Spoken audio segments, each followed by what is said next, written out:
Great teaching changes lives, and this ambition is at the heart of the Curriculum for Wales. This report looks at how schools are developing their approaches to teaching, drawing on inspection evidence, visits to schools, and the views of teachers, leaders and pupils. Where teaching is strong, pupils thrive. They build knowledge, apply skills in meaningful ways, and grow in confidence as learners.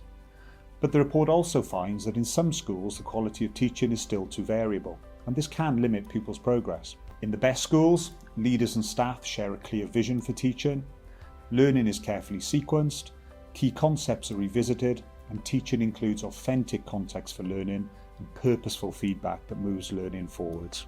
This report also finds that professional learning and collaboration between teachers are fundamental to improving teaching. As one teacher told us, we now have a culture of openness. We are encouraged to look at things with a critical eye and find our own way.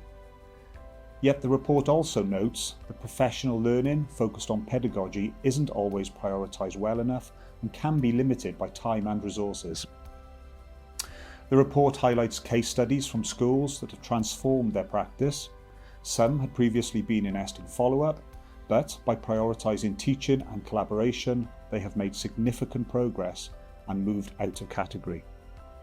Overall, this report recommends that schools strengthen their vision for teaching, ensure curriculum planning supports progression, and make self-evaluation focused directly on the impact of teaching.